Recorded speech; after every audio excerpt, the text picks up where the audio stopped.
Good afternoon, everyone. On behalf of the Institute of Chinese Studies, New Delhi, let me welcome you all to the ICS Wednesday seminar. We have with us today Professor David Arase, Resident Professor of International Politics, School of Advanced International Studies, Johns Hopkins University, Nanjing. He'll be speaking on the topic 5 Phases of BRI Development 2013 to 2022. Prior to joining Johns Hopkins, Professor Arase taught for 22 years in the Politics Department of Pomona College in Claremont, California.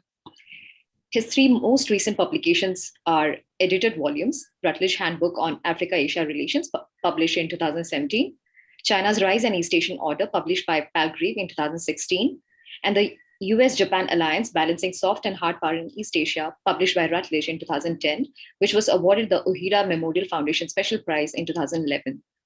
Professor Arase has lectured widely and published numerous articles, monographs, and commentaries on East Asian and Indo-Pacific relations.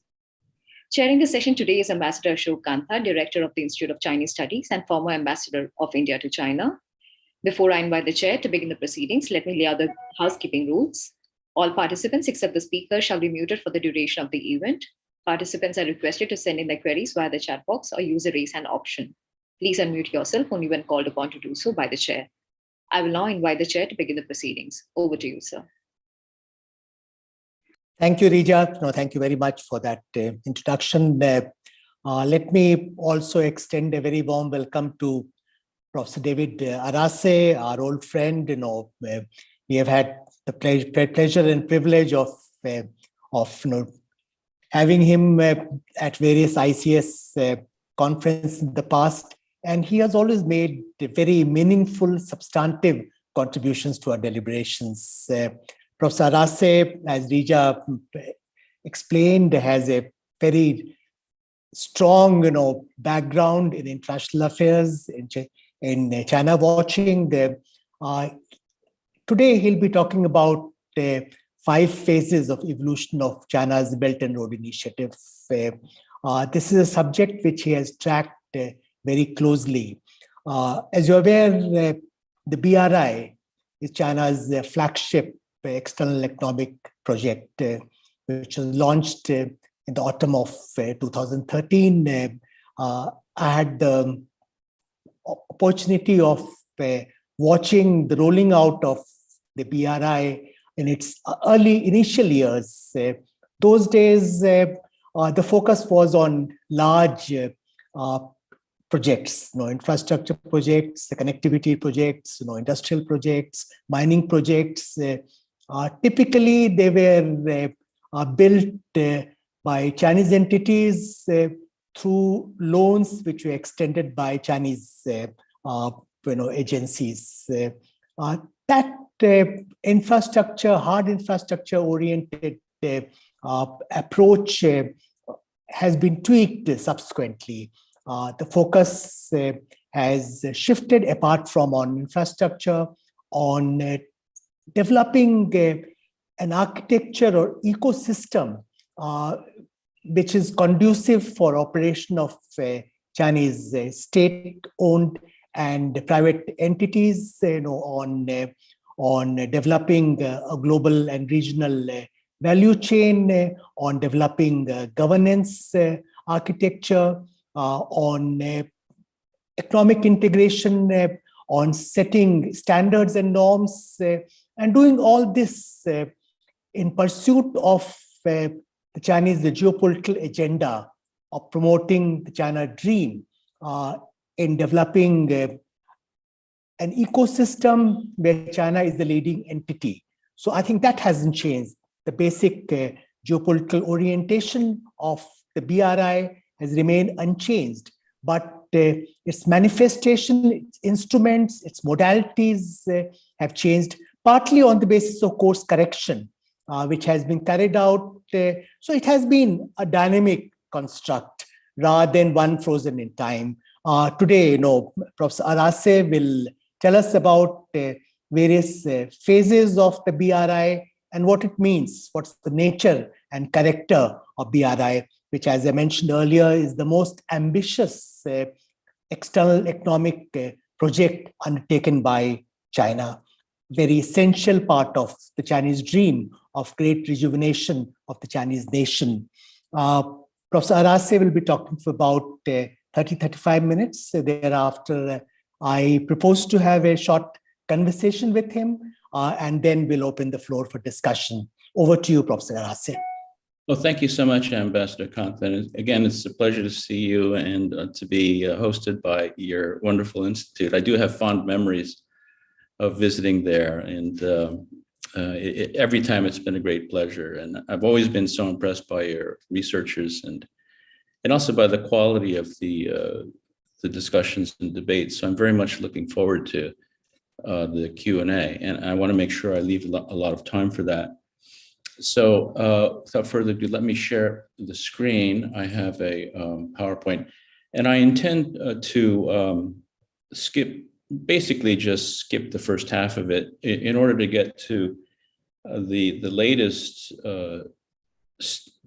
stage of BRI, which is BRI maturing as a geostrategic or a geopolitical mechanism as opposed to a geoeconomic one. But everything you said, the way you introduced this other was absolutely perfect. In fact, you could probably do this PowerPoint for me. But here we go. So this is kind of almost a joke, because I've lived in China for so long that this kind of a title now makes sense to me. 3 stages and 5 phases. But as I said, I'm going to speed through the first half of this in order to spend time on what I think is the latest and very interesting turn of BRI. So here is an overview of today's talk. There are five phases are here: 1, 2, 3, 4, 5, and I divided them into 3 stages. The initial stage, a new diplomatic and security strategy is introduced. The second stage is launching so-called the great struggle to avenge a century of humiliation at the hands of the West and Japan. In other words, meaning that after the Party Congress in 2017, the BRI and diplomacy and military strategy really sort of came together and became very purposeful and actually very well coordinated. And then of course, there's COVID adjustments. I'll go through that just very quickly. The third stage is that BRI matures as a geopolitical mechanism. And this is basically all about security cooperation. And I think this is something that people haven't paid too much attention to. So it's something that I think I'll spend the most time on. So for now, I'm just going to speed through the first 11 or so slides. So stage 1, here's the launch, rollout phase, 2013 to 2015, and then expansion of BRI scale and scope. Just take a look at these slides. If there are questions about them later, I'm happy to come back. To discuss all this. Just by the way, I just want to flag this one right here. That is the speech that Xi Jinping gave in October 2013. Or actually, this speech, sorry, here at the Central Work Forum on Periphery Diplomacy. In this, he lays out the future of BRI, the future of BRI development in principle, in sort of broad strokes, broad outline. And it's amazing how closely the rollout and development of BRI has followed this plan or this vision.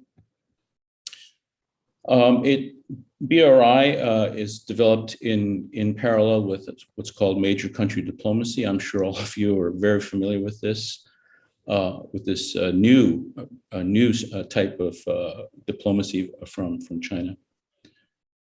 And then after 2015, a kind of BRI formula emerges, and it's from this document here, the Visions and Actions document from March 2015.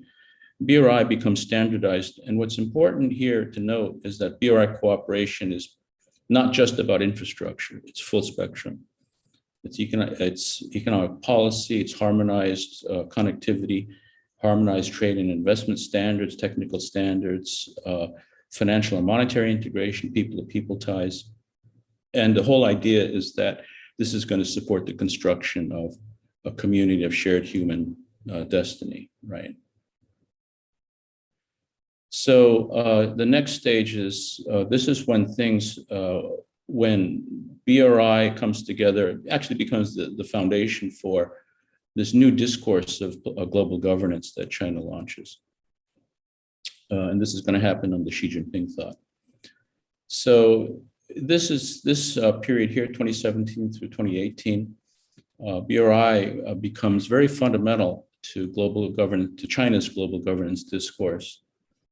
And of course, it's tied to the emergence of Xi Jinping thought and the maturation of major country diplomacy. Also, it's codified into important documents like the party charter, state constitution. 2019, however, many contradictions have developed with the initial from the initial sort of model of BRI as a heavy infrastructure, official loan financed sort of enterprise or agenda. There are many problems, as you're all aware of, with these projects. Lack of sustainability, debt traps, things like this. So at the second Belt and Road Forum, Xi Jinping has to deal with these criticisms. And so he promises high quality infrastructure, environmental, social, and good governance improvements, more multilateralism, local engagement, all that. But what's really important and substantive is what China was going to do next, and that is the NDRC adds, that's the National Development Reform Commission, right? They add industrial cooperation to the 5-point list that they issued in 2015. And what this sort of signifies is that they're going now beyond just connectivity. They're going to build a sort of a geo-economic sphere with the division of labor, with China at the apex of it. And industrial cooperation is going to coordinate the development policies and industrial development of the sphere. So 2020, of course, COVID happens, and this, heavy infrastructure was on the way out, but this really sort of dealt it a very heavy blow because all these issues, diminished lending capacity by China, a greater need for, other types of financing, not BRI financing, and of course, these heavy industrial projects have these elaborate supply chains that were totally broken. And developing countries couldn't really borrow or even finance the existing loans. They were asking China for debt forgiveness or debt rescheduling. And so this whole focus kind of reaches at least a temporary dead end. So this pushes what China had already started to do anyway. This pushes forward to the fore a focus on cash generating and people-centered BRI. Health Silk Road, of course, it develops markets for biopharmaceuticals. Digital Silk Road pushes high-tech firms abroad, and not just digital, but associated construction design firms. And then the Space Silk Road, of course, which began way back in 2014, but it really gets a big push now because the idea is it's too expensive and difficult to get developing countries now to accept the kind of heavy infrastructure projects that used to be at the center of BRI. Okay, so now here's the stage. This is the part I kind of wanted to talk about. So this is where BRI becomes a geopolitical asset. And so it's advancing more than trade and investment interests, and it becomes clear, right? It becomes very clear. I think this was part of the design from the very beginning, because other concepts were developed in parallel with BRI, like great maritime power, the Chongyun among the dream of a strong military, world-class military. So now here is where the mandate for security cooperation comes from. Okay, so going from the general to the more specific. So here you can see here are the mandates by Xi thought, right? So obviously this is the second centenary goal, right? China has to be at the center of world affairs by 2049.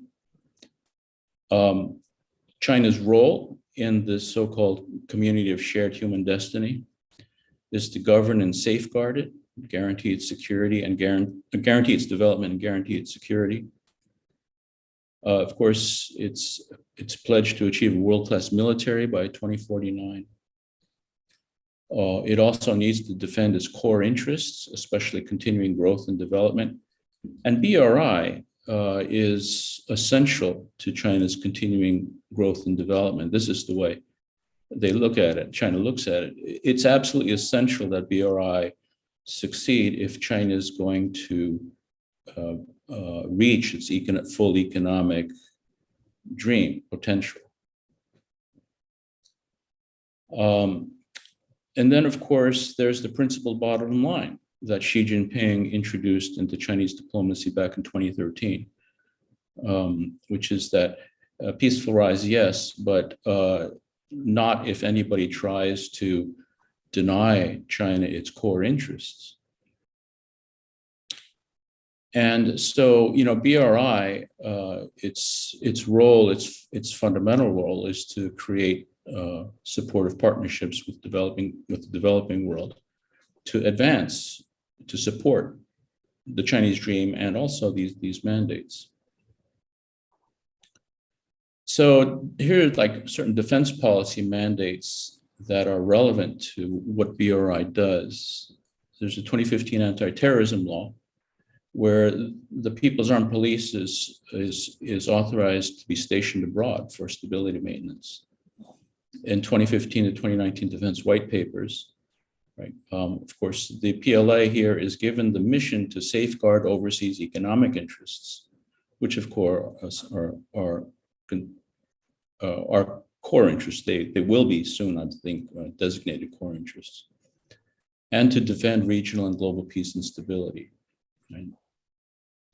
And the 2020 National Defense Law, here's a direct quote from it: defend national interests and development interests and resolve differences with the use of force. And they're talking about overseas missions, right? And then here on the infrastructure side, the civil military fusion angle and the mandates, the relevant mandates here.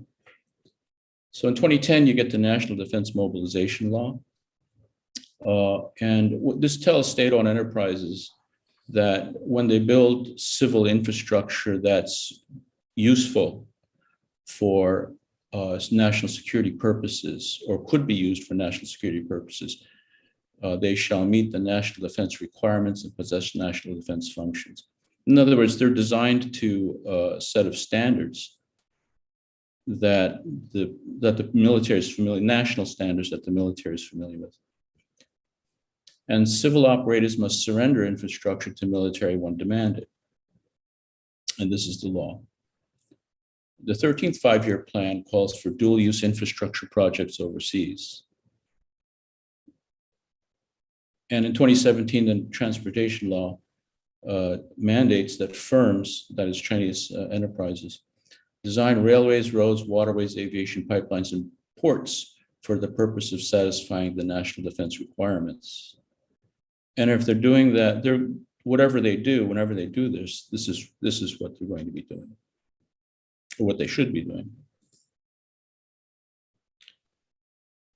Now, how does BRI actually support these security interests, or China's security interests, and imperatives?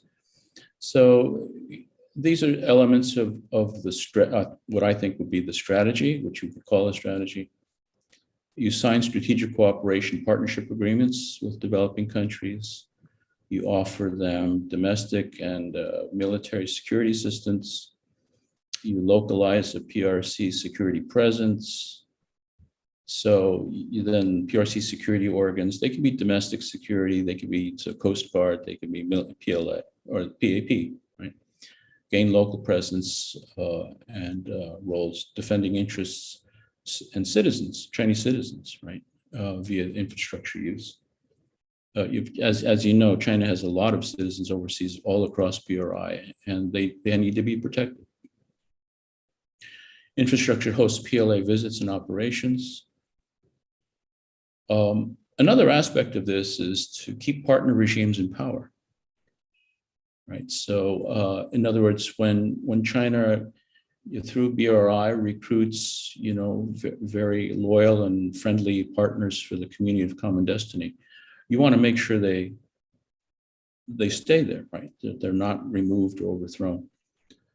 So there's political leadership training given to these parties or leaders or elites, domestic law and order training, technology for that, assistance. And then, of course, they're normalizing the CCP governance model, the party-state governance model, to, first of all, make China's political system normal and even a model for the rest of the world. Right? So, for example, I'm going to talk a lot about Africa because I think you see this going the furthest in Africa today. 12 African countries have adopted variants of the Maoist model of governance, fusing the party and the military.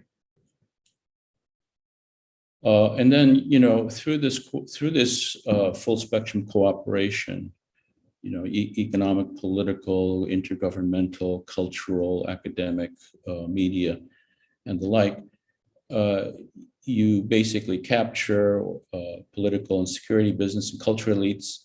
And of course, the reward here is geopolitical cooperation and support. It's a very sort of indirect route to security cooperation. China didn't lead off with this, but it's used economic cooperation and political partnerships to finally arrive at geopolitical agendas that China is now vigorously pushing. Okay. So here are some examples just to cite. Peacekeepers in Africa, People's Armed Police units in Tajikistan, in Djibouti military base, of course. Then there's all this talk about in Equatorial Guinea, the port of Bata being turned into a base, private military companies in Africa. And then, in 2019, this is kind of interesting. South Africa, Russia, and the PLA Navy had a naval exercise off the Cape of Good Hope. Now, next, another kind of example, another class of examples: strengthen partner regimes, spread the party-state governance model. So, China is now the #2 arms merchant in Africa, and it provides this kind of assistance: police, military, and for CISR digital tech systems. That's command control, communications, computers, intelligence, surveillance, and reconnaissance. And of course, this is put in the hands of a party state. It's a very powerful system. Military, Coast Guard, police training, right? Local and also in China, right? People are sent back to China for this, and youth and senior political leadership training. And this strengthens partner regimes in order to solidify China's influence, right, and security cooperation and security presence. Gain influence over national and regional security policies, right? So, for example, in Africa, you have the College of Defense Studies, which is an all-Africa college. It's a party-army model. You have the China-Africa Peace and Security Forum, which deliberates peace and security, right, for the region. How should it be managed? And again, this is regional security governance. China-Africa Peace and Security Plan, the Dakar Action Plan. So actual steps where policies are coordinated and harmonized. And in support for the PRC's Taiwan, Xinjiang, Hong Kong, South China Sea policies, of course, you're all aware of all the votes in the UN and elsewhere, where China garners more votes than the West can in most cases. And that certainly also influences geopolitics. And here's a visualization. This is taken from the 1920 congressional report, the Economic and Security Review Commission. They issue an annual report on China. And they spent a little time in 2020 looking at Africa. And so you can see here the correlation between investments like mining investment, rail investment, oil and gas investment, port investment, right? These are presumably commercial or economic investments, right? And then naval port calls and permanent Chinese military bases. And so this is how it's distributed. And these, of course, the shaded lines show peacekeeping operations by the military.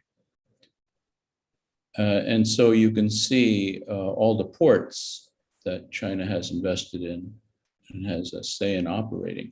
And these little black anchors here show you where the PLA Navy has called, right? So just about, every country with one of these green anchors has a black anchor along with it. Except for Morocco and Tunisia here, I see, and Libya. Oh no, they have them. Libya doesn't. And then, so this map shows you the strategic partnership agreements. That's, of course, this is, of course, diplomacy, right? This is the Ministry of Foreign Affairs handles this. But these are the strategic partnerships. And of course, the longer the name gets, right, the more comprehensive is the cooperation at the highest level. It's cooperation and coordination in global and regional security and political issues, military, comprehensive security cooperation, these kinds of things. So you can see here, these are countries that have signed these agreements with China. And then these little black stars show you party-to-party training schools, right, or programs. So here, this is the international department of the CCP setting up programs, partnership programs, training programs for young and older leaders. And then digital technology surveillance equipment being set up. Okay, so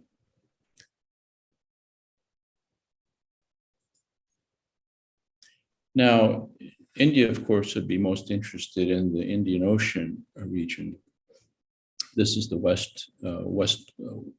western littoral of the Indian Ocean, and so you can see what they've done on this, and it must have taken a god-awful amount of work to get all this information together. But you can see here on this side of the Indian Ocean, they show you countries that have high-level PLA contacts. That's, I guess, sort of routine, I suppose. Bilateral exercises, port calls, ports as potential bases. In other words, these are ports that are big enough and have the capacity for real dual use function. And then these little black dots, when you see the name of a port here, that indicates ports that are strategically located. Not only are they dual use ports, but they're also strategically valuable. Satellite tracking stations and a permanent base. There's only one here in Somalia, as you can see. I suppose Gwadar isn't classified like that. Maybe not yet. So anyway, you can see here that China's security presence is comprehensive. And this is inconceivable without BRI happening. This gives you a slightly clearer picture of that map. Here I just broke it down so you can see by type. Here are the countries, and this indicates top PLA exchange, bilateral military exercises, port calls, base capable ports. There are two here, two here, two here, and this is one. Strategically located ports, ones that could be valuable. You can see satellite ground stations and permanent base, right?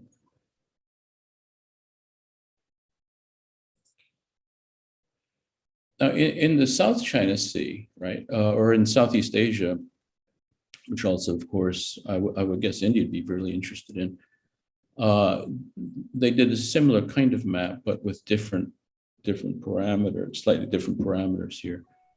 You can see they show you the countries that do bilateral exercises, that have PLA port call, PLA Navy port calls, ports as potential bases. They indicate the military bases on the artificial islands. They indicate the kinds of deployments that have done jamming equipment and bombers, H-6K bombers.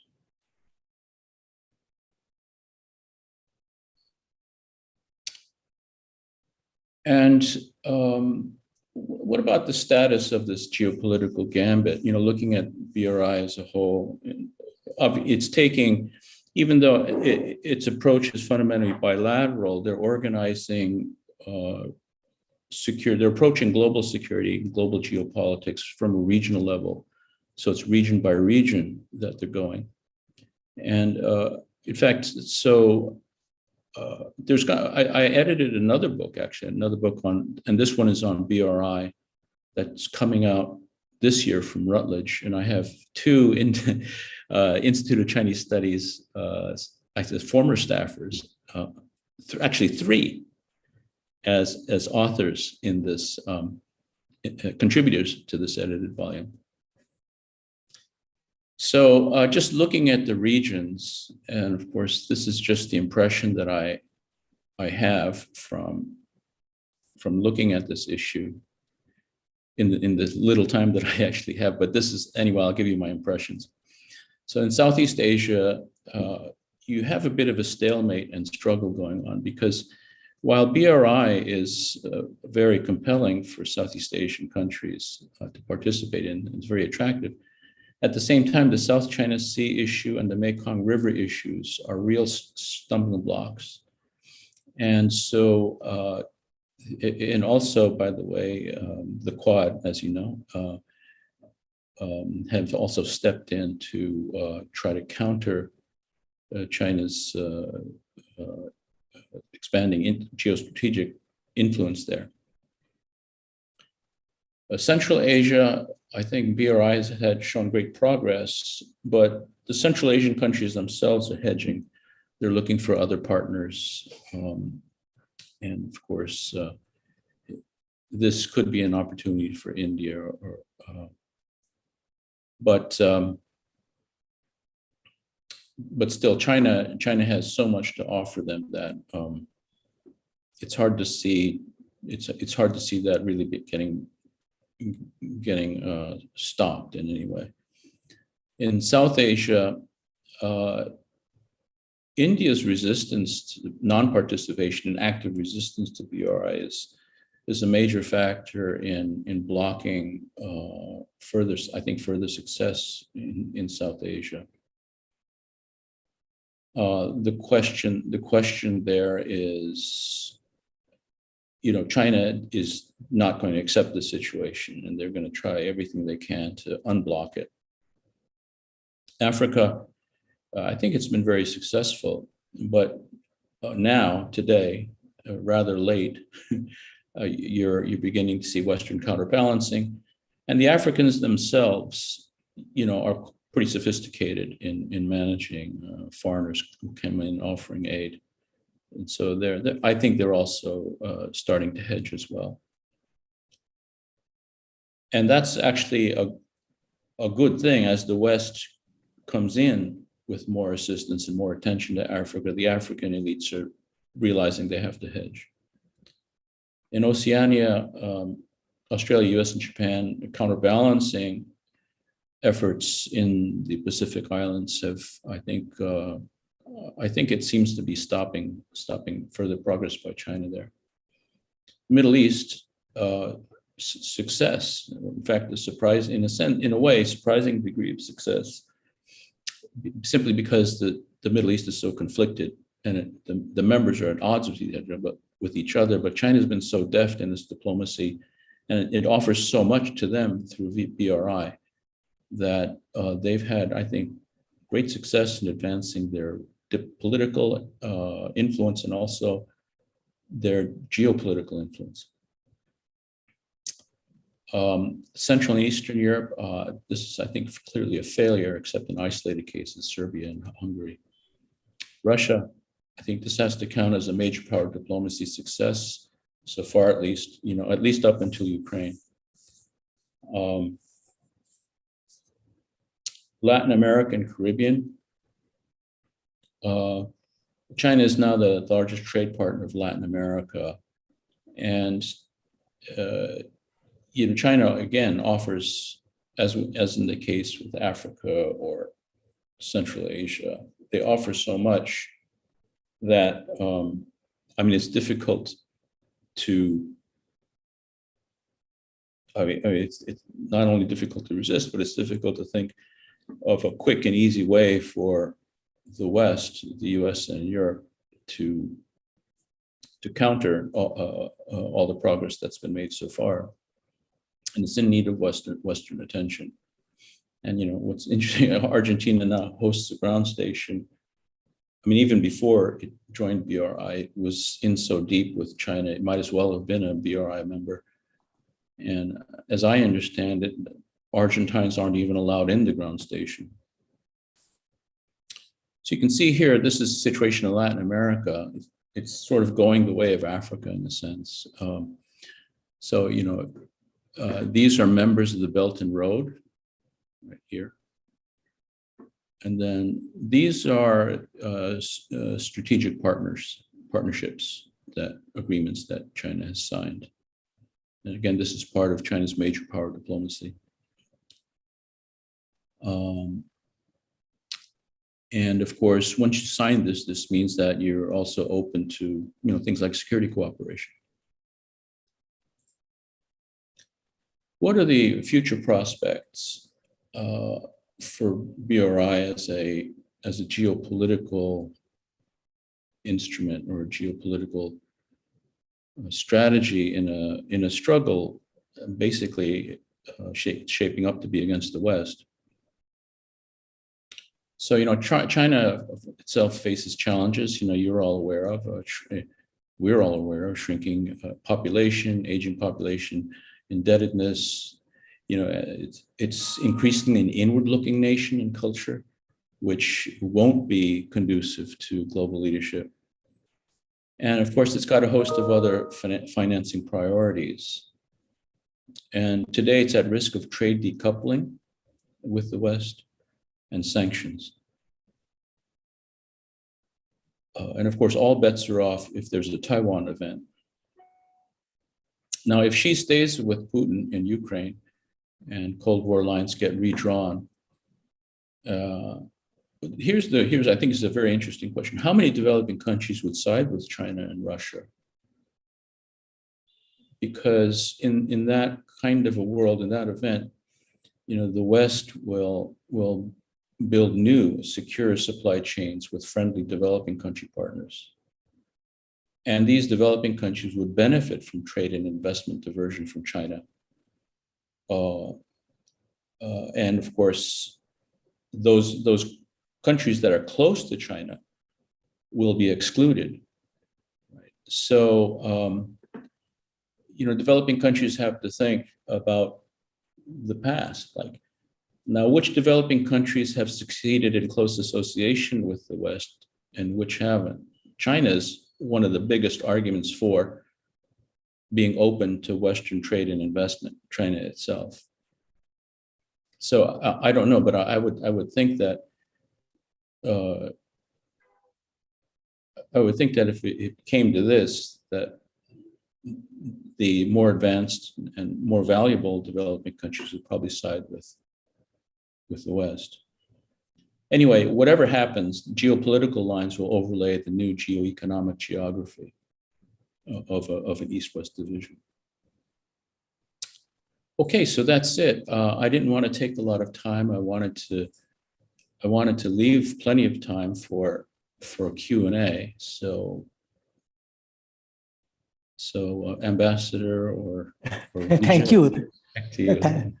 Thank you very much, David, for that fascinating presentation. You have brought out so vividly the progress of BRI, various phases of BRI, its prospects, and most particularly, what are the geopolitical dimensions of BRI. BRI is an instrument for, advancing China's geopolitical and security interests. As you said, there are a lot of questions. Let me just start the dialogue by raising a few questions. One, aspect which people debate on is BRI losing steam? You have the situation of official lending by China within the ambit of BRI coming down very substantially from about $76 billion in 2016 to $4 billion in 2019. And during post-COVID period also, numbers are not very impressive. They don't have exact figures for the 20 and 21. There's also a domestic debate in China, whether it's really in their interest, given all the challenges you talked about, to put in a lot of resources in external economic engagement through instrumentality of BRI.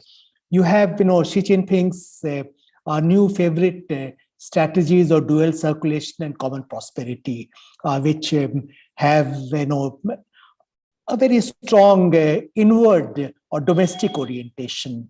In view of these developments, how do you see BRI developing? Will it take a lower profile as a grand strategy of China, or will it continue to remain as important as ever, though with somewhat different, redefined agenda and orientation? Yeah, I think it'll be as important as ever, maybe more important, and it's not going away. The lending figures, those are official loans. That's a deceptive indicator because, as I said, BRI is shifting its emphasis away from pushing those kinds of loans and investments to things like direct investment, trade, different kinds of cooperation.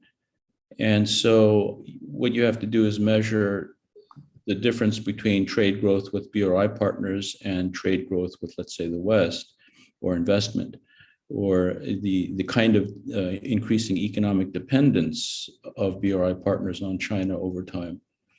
Those are very important things to keep an eye on. Remember, it's, as it became clear, even after 2017, that pushing debt, more and more official debt on developing countries was not a really long-term prospect. And China began shifting over, as it was designed to do, toward promoting trade and investment. These are cash-generating, profitable, commercially profitable transactions. And it's happening with the help of BRI. Just think of the marketing value of Chinese embassies talking about how wonderful Chinese biopharmaceuticals are and distributing them, promoting them, actually promoting their sale, or digital technologies, right? these, and then of course with subsidized financing. So these are things to these are things being done to lock developing countries into standards and supply chains centered on China. And these are the future growth markets of the world, right? And so if China can succeed in the infrastructure part of BRI is essentially done, it's finished. So that's why it's time to move on to these other phases. And I think under dual circulation, this aspect of BRI, that is pushing exports, pushing investments, pushing technology, increasing access to global markets and capturing markets, this is absolutely essential to the success of dual circulation. Because on one side, China wants to internalize all the global value chains, right? Make everything itself, but it wants to export what it's making to the rest of the world. And this is going to be to developing country markets, not so much to the West. And this is going to sustain its rise. So again, the dual circulation, remember, it has the external element, and BRI is absolutely critical to the success of that external element as Western markets close.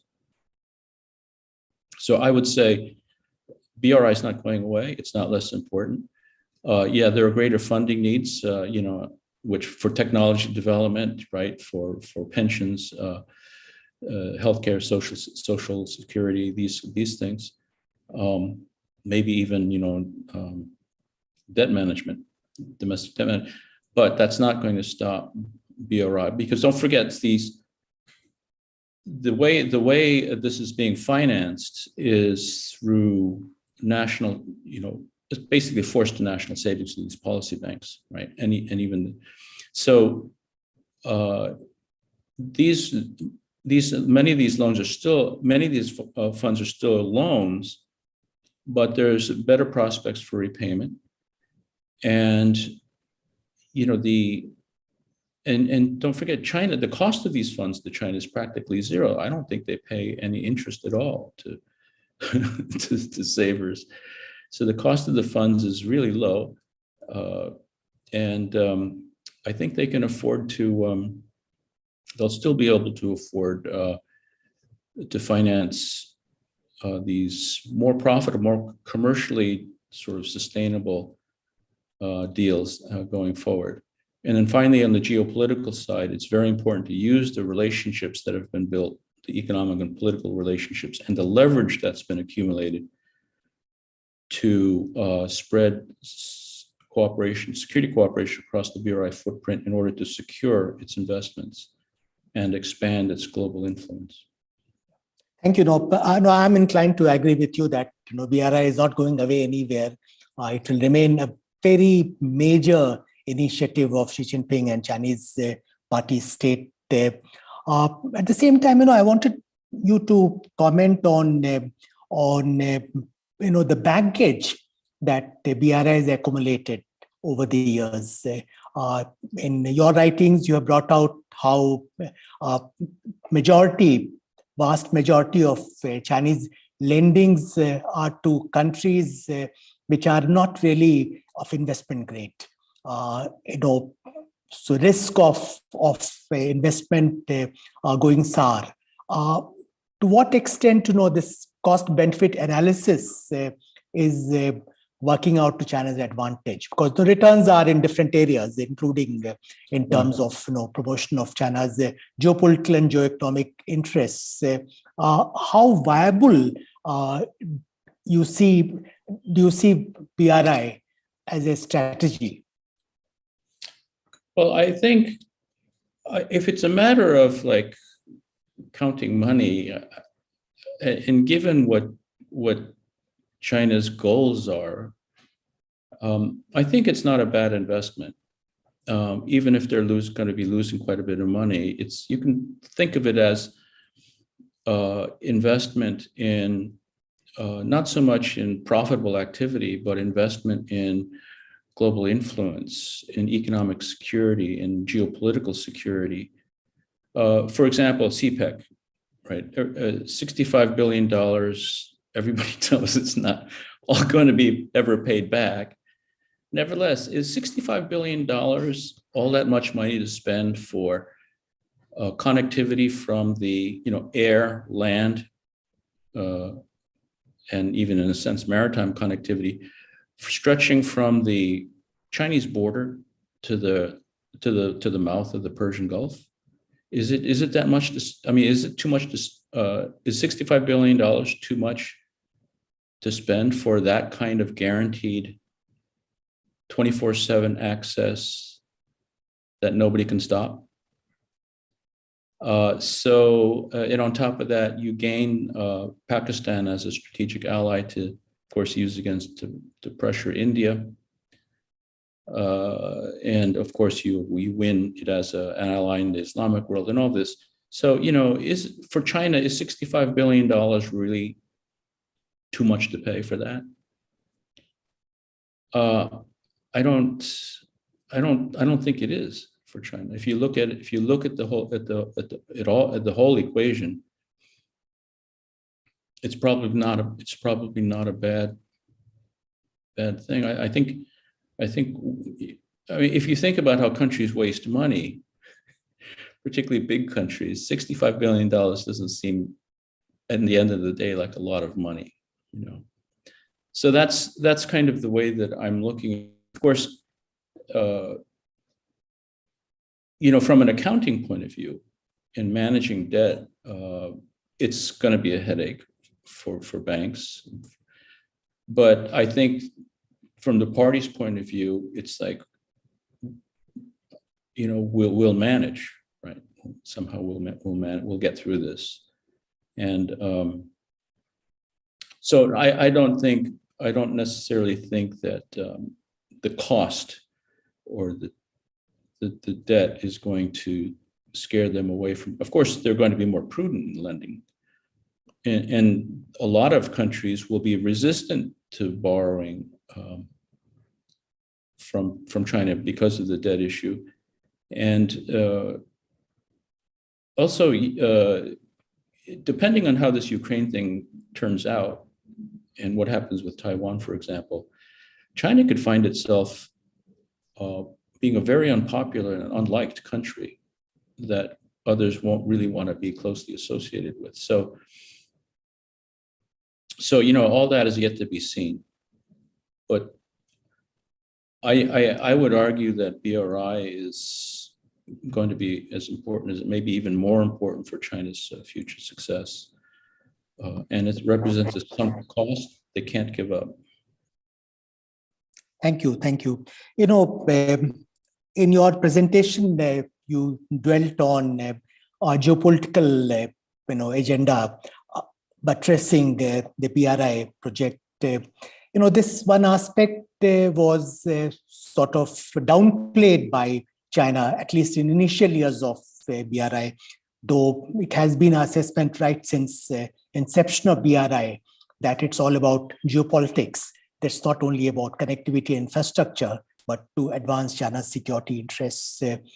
You gave examples of what's happening in Africa, in the Indian Ocean, in Southeast Asia. Now, China has one aspect I wanted you to talk about a little bit more. China has developed this network of ports, controlled and very often owned, controlled, operated by Chinese entities. It has started developing a network of bases, beginning with Djibouti. How do you see, there is a concern in India that some of these ports, ostensibly they are for commercial use at present, but the use will morph over a period of time, and they will come to play a critical security role in China's force projection operations. How do you look at the role of these ports, especially in Indian Ocean? Yeah, I think this is, it's a naval access strategy, right? You could look at it as a naval access strategy. You build dual-use ports, strategically located, and you use your economic and political influence over time to as a matter of course, have them support PLA overseas operations and maybe even a permanent presence. It's already happened in Djibouti. I think it's a natural development. And of course, think about it from the point of view of the BRI partner, right? China, on whom you're dependent, right? Politically and economically for your survival, asks you to, sign a base agreement. And the argument is, well, we need to protect our joint investments. You're heavily invested in this. We're heavily invested in it. We need to protect our trade routes. We need to. So for this, we're going to need a Chinese Navy and Coast Guard help. And so please help us by allowing our ships to use a base here or use this port. And are you going to say no? So I think it's this strategy, I think, has been very, very well thought out. Even from the beginning, they envisioned it. And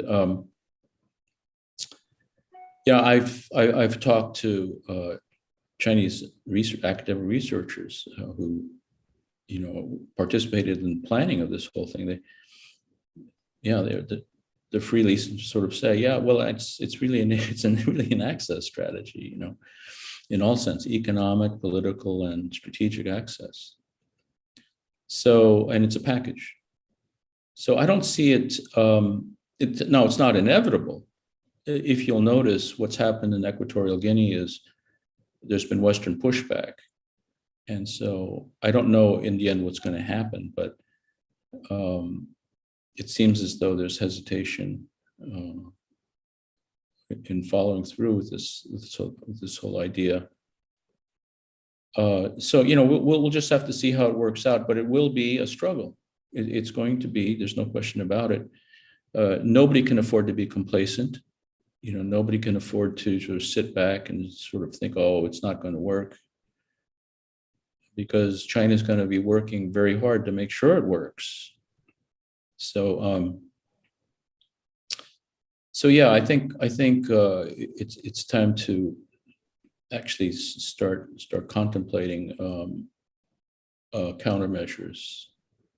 And of course, this is not in the way of any sort of drastic measures, but providing alternatives to countries.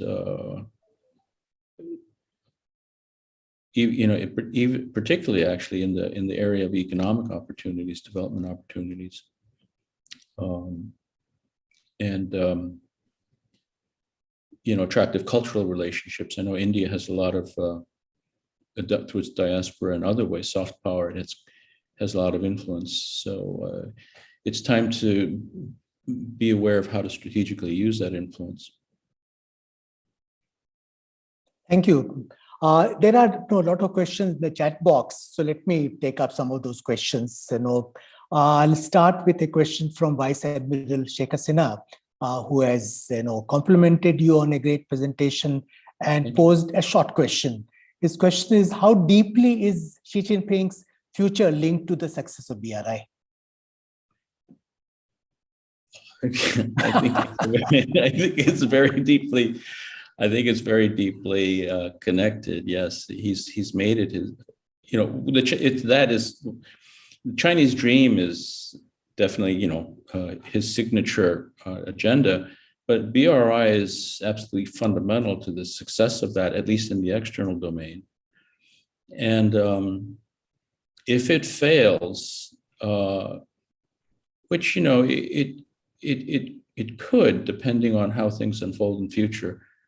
And also, of course, if China's economy hits a crisis, either through endogenous or exogenous factors, BRI probably would be unsustainable for it. And in fact, if that happened, Xi Jinping might be blamed for saddling China with BRI. and its obligations. So, yeah, I would say that the success of BRI and Xi Jinping's legacy is very closely tied. Thanks. Let me take up a couple of other questions. One question is by Prakash Raj, who is PhD scholar at BRI University in Hyderabad.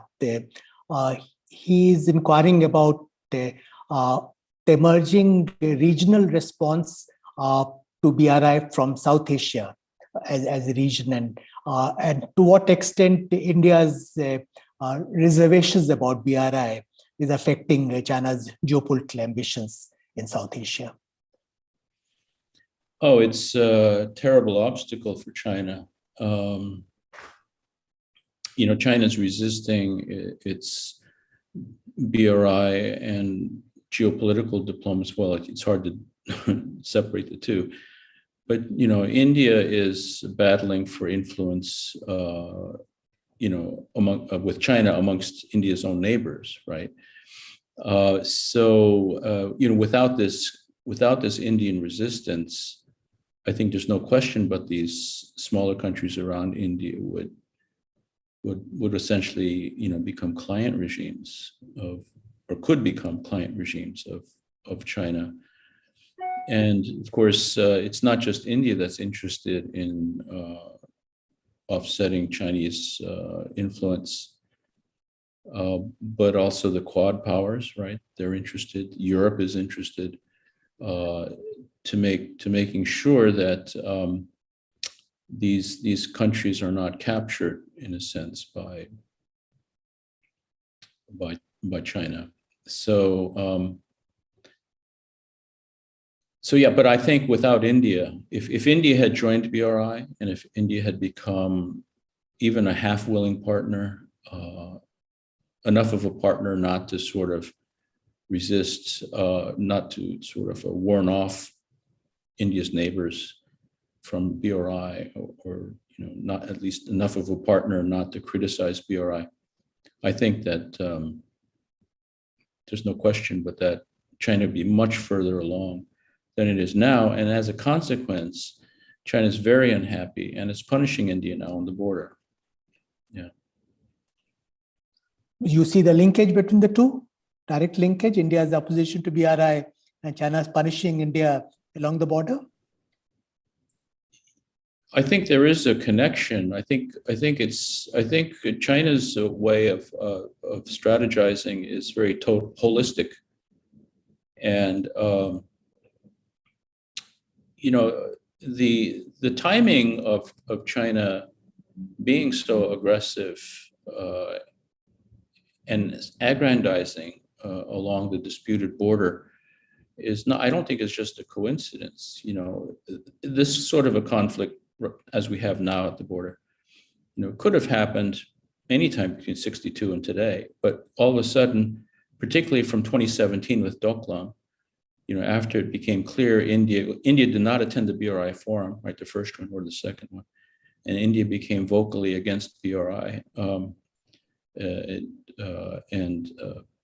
So I think from this point of view, what China had to, in a sense, and I think this is the way the Chinese think about it. Of course, this is my personal view, but I think that they believe that India just has to be taught a lesson that there's no hope for India of ever sort of outcompeting China or outlasting China in a competition. So we have to make it very clear to India, and these border conflicts are, these small grinding, this salami slicing is meant to grind India down, wear it down, right, and break its will to resist. So, that's how I see the function of the border conflict and its timing. It's key to this larger strategy. And that's just my sense of how China's thinking about it and what's driving this whole thing. Thank you. We have people following this talk on YouTube, and there's a question from Mr. Nazar Khan on YouTube channel. He would like you to elaborate on alternatives, non-Chinese alternatives to BRI, to what extent they are viable. Well, the Europeans have just come out with Global Gateway. That's quite a significant undertaking. Of course, one of the questions is whether the governance, the good governance criteria that the Europeans use are so demanding that developing countries won't be able to meet them. The Japanese, of course, are very quiet but effective. The U.S. is also trying to mobilize private capital to do this. And don't forget, if the advanced Western countries, the OECD countries, sort of get together and think, if they can, sort of get together and think strategically, they have at their disposal the resources of the World Bank and the regional multilateral development banks. And they can think of creative ways to mobilize capital. And even in terms of ODA budgets, as they exist now, the West far outspends China, far outspends China. It's just China's way more strategic in what it spends money on and how it spends it.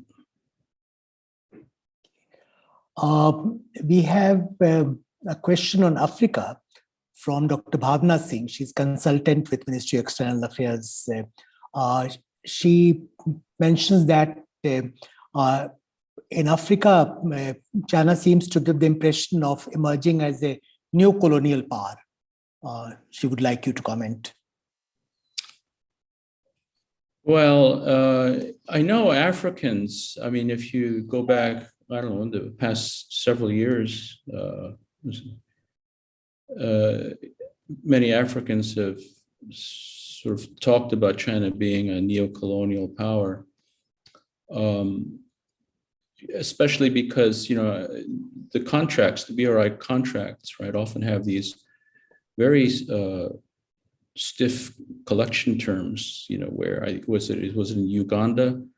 One of these contracts required that the revenue from the Uganda airport be impounded in an escrow under China's control. These kinds of things. That's pretty heavy-handed.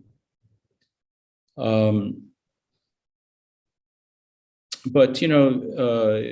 it also does take two to tango. That is, the African countries and their governments and their leaders really have to be more prudent, and if they make mistakes, they should be held accountable. And at the end of the day, if there's a change of government or something in these countries, they can. I think it might be sort of difficult to deal with China, but because China is such an important economic partner, but they could just repudiate or renegotiate a lot of these deals. So I think the thing to do is, rather than call China bad names, just come up with answers or solutions, or ways of competing. Thanks. We have a couple of raised hands. Iram Ashraf, we would like to ask a question. Iram, can you unmute yourself and pose your question?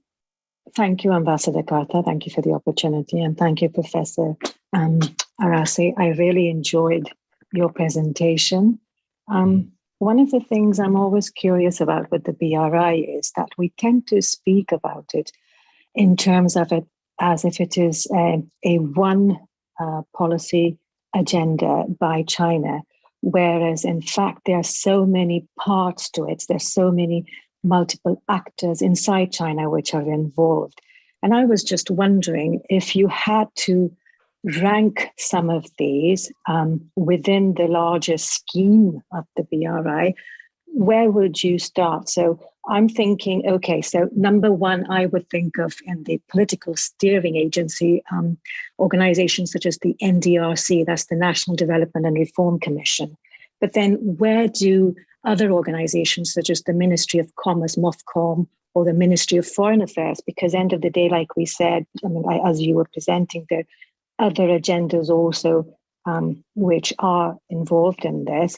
Where would you place them if you had to? So a little bit of a ranking, where you think these organizations lie in terms of importance in the larger BRI of things. Thank you very much indeed. Sure. Yes. Well, from the very beginning, and this is, I think, one of the very interesting things about the way China, or rather the party, plans things, right? It's very rational. And so from the very beginning, they called BRI a top-level design, Dingceng Sheji, right? It's a top-level design plan, and it was very complex. It was multi-dimensional, three-dimensional, multi-geometry plan. And by that, they meant all these different areas: economics, politics, culture, security, at all levels, global, regional, national, subnational levels, were involved and would be mobilized in a purposeful way. And again, the direction would come from the top, and of course, it's coming from the leading small group, which is headed by one or two Politburo members. And Xi Jinping himself sits in on key meetings, they say. And of course, the NDRC BRI office is sort of the implementing center, right? They're the coordinators for implementation. Of course, NDRC is connected to all the other line ministries you mentioned through the State Council. So if you go through official state lines of authority, it would go through the Prime Minister, go through the State Council, who would coordinate all the line agencies, and then their affiliated enterprises or entities, state-owned enterprises, banks, and all that. But behind all this is the party, right? So the party is also has a very, very important role in planning BRI, particularly because BRI has to correspond to a whole governance and propaganda discourse. So a lot of this is also being coordinated, again, from the top, in the sense from the party, communicated through the party apparatus to the state. It's a party state enterprise. So there are many ways for messaging from the top to get to line agencies and below. Now, the problem with that is, of course, top-level planning on a global scale will fail. So the way that the parties dealt with this is,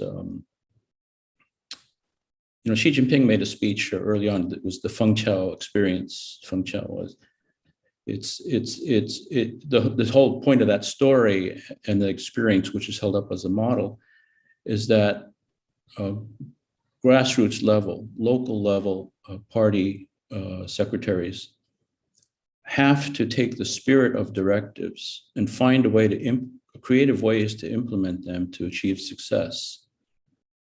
And so there's space in this plan, and there's a requirement that local level actors or actual implementers, as they go to implement, they should adjust themselves to local realities, but in line with the mandates or principles from above. And those who succeed will be promoted, and those who fail will not be promoted, right? So this is how this whole thing has been sort of moving along. It's this sort of sprawling, enormous whole of party state undertaking. But it's been very adaptive. And it's been very adaptive. Africa has different conditions from Central Asia and the Middle East and so on. And you see the differences in the emphases of BRI in these different regions. And again, it's because there's local adaptation, but following guidance from the top. these broad principles that have been laid down. And this is, in a way, it's kind of an impressive achievement. But it has its drawbacks, right? So simply because they're locked into a plan that they designed back probably between 2008 and 2012, right? So, and conditions change.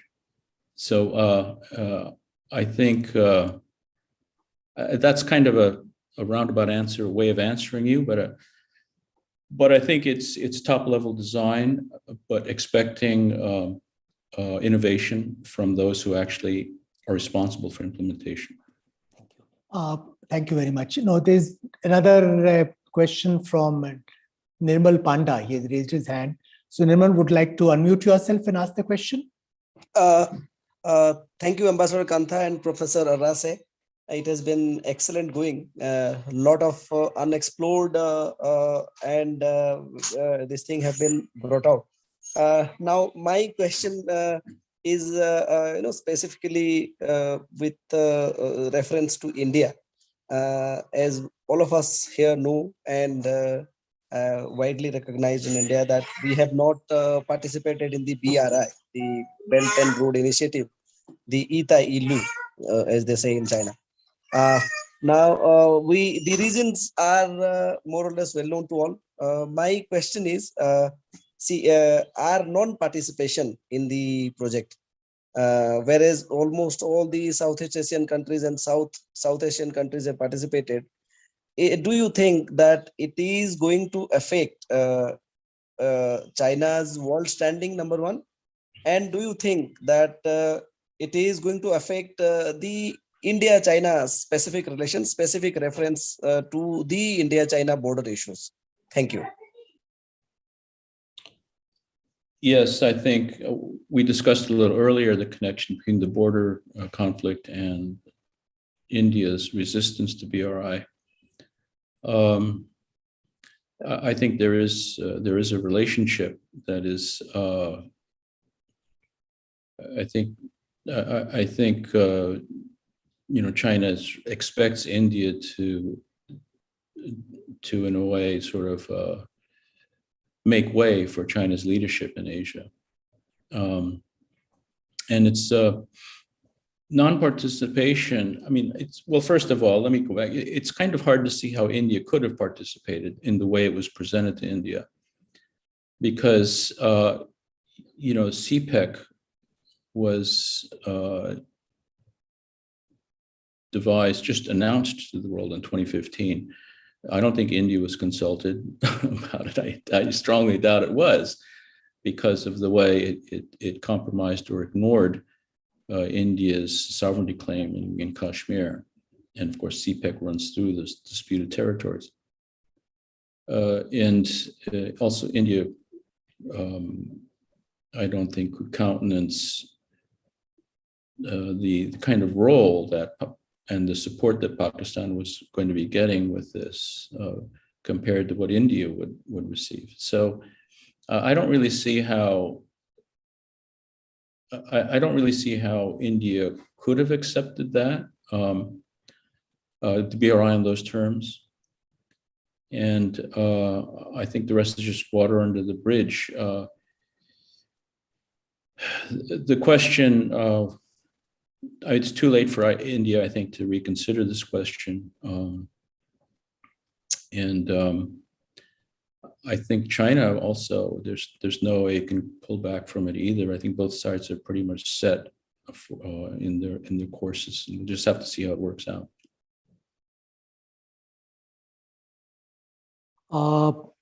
We are running out of time, but if you permit, we'll take one question from my young colleague, Shruti.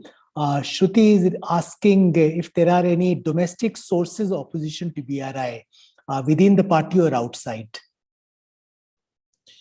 Well, I think there are plenty of people inside who sort of question the wisdom of devoting so much attention, placing so much weight on BRI, and because I think those who are very close to the project and familiar with it can see close range. It's all the ways it doesn't, all the difficulties it's encountering, not just on the ground in the far-flung areas of the world, but also, in the halls of the bureaucracy. So I think, but nevertheless, that would be, I would classify that as grumbling. I don't really see Xi Jinping and this is settled party policy, right? And it's been written into the Constitution, the party charter.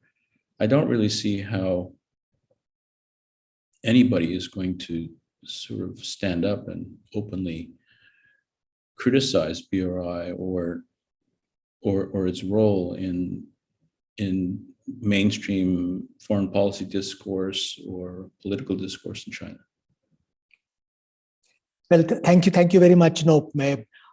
We still have some questions in the chat box, but we have run out of time, so we'll have to bring the discussion to a closure. But before that, I would like to make some concluding remarks, David.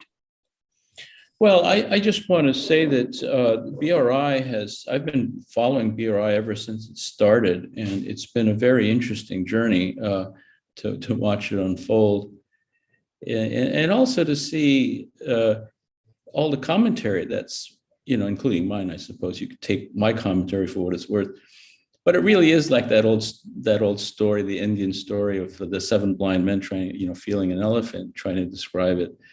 It is such a big, vast enterprise, and you can view it validly from so many different perspectives. I've chosen to focus on the geopolitical one today because I think it's underappreciated, but there are many other ways to look at it that are equally valid. And for those of you who are young and looking for a way to tenure, I would suggest this BRI would be a fertile ground for research for you. But it's been a real pleasure. Thank you so much for having me. I always enjoy speaking to you and your audience, Ambassador. Thank you. Thank you very much, Professor Arase. It has been really great presentation by you, followed by very lively discussion. Thank you very much for accepting an invitation. I'll not try to sum up or summarize our discussions today because it has been so rich, so much ground has been covered. There have been several takeaways, but I'll flag in conclusion 2 of them.